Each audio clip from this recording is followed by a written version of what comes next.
Bonjour, me voici de retour pour un 7e épisode Odyssée de l'image. Il sera question aujourd'hui de compulsion et de frustration avec les images. Je me suis rendu tout seul à la croisée des chemins.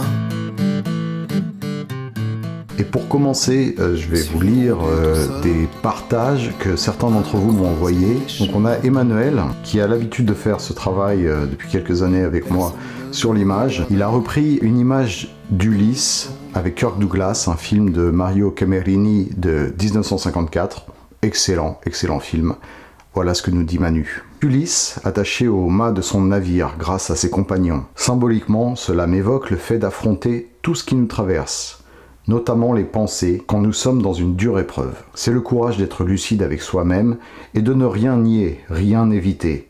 C'est la seule issue pour avancer réellement. La traversée en bateau est une image forte de la traversée de sa propre vie. Et Jean-Pierre nous envoie une image tirée du film de Pasolini, L'Évangile selon saint Matthieu, 1964. Très beau film en noir et blanc, un Pasolini encore assez sage. Jean-Pierre a choisi cette image où un ange apparaît à un Joseph dépité, démoralisé. Il vient de découvrir que Marie est enceinte, alors qu'apparemment il n'y est pour rien, et l'ange le rassure, lui disant « Ne crains pas de prendre Marie pour épouse. Ce qui a été engendré en elle vient de l'Esprit Saint. » Donc Jean-Pierre nous dit « Je ressens une pureté qui m'attire, une force aussi liée à l'authenticité, à laquelle j'aspire et que je n'ose pas vivre, la fraîcheur et la maturité de la vision qui résonnent, et certainement un appel du mystère, en deçà des mots. » Aujourd'hui, je voudrais vous parler, vous partager un petit peu un aspect fort chez moi qui est, depuis tout jeune, de la compulsion, de vouloir consommer beaucoup d'images par les BD, par les films et maintenant en plus par les séries. Mon problème, c'est que j'aime les images. Seulement dans une BD, dans un film et encore plus dans une série, des images, il y en a des milliers. C'est au plus fort de cette boulimie que m'est venue l'idée et surtout l'envie d'explorer un film. J'avais cette envie, mais je ne prenais pas le temps. J'avais toute cette pile de films à voir à côté, de BD à lire. Du coup, j'avançais de façon compulsive, comme ça, dans les images, en me disant « Mais un jour, je voudrais m'arrêter sur une image. » Alors, comment j'y suis parvenu ? En choisissant un réalisateur. Et j'explore toute sa filmographie. Si je prends par exemple Dario Argento, j'ai fini par arriver sur le film Suspiria. Une fois ce film choisi, je me suis dit « Regarde-le plusieurs fois. Et arrête-toi sur une séquence, la séquence du film que tu préfères.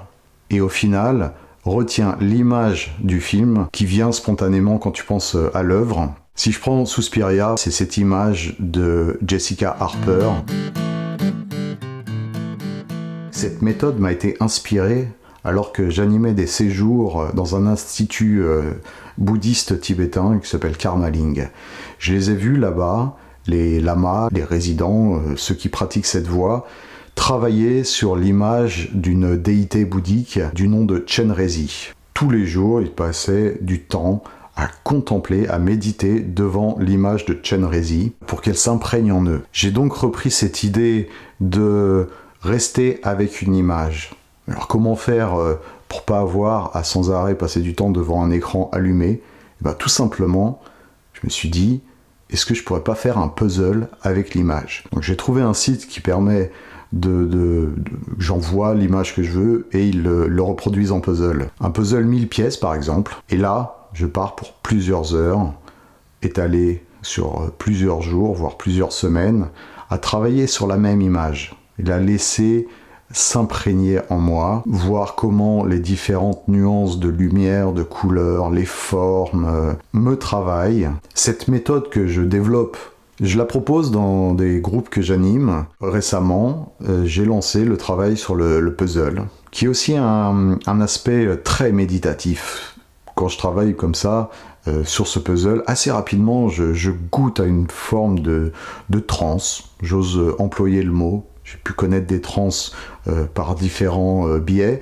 Là, c'est simplement en passant du temps avec une image et en rentrant dans le détail de l'image. Ce qui se passe désormais, et c'est là où la frustration peut émerger, c'est que quand je prends par exemple une BD, Je vais prendre la BD Betelgeuse. Et Betelgeuse de Léo regorge de créatures, de décors complètement nouveaux. Et quand j'avance dans la BD, l'histoire me prend, j'ai envie de tourner les pages assez rapidement.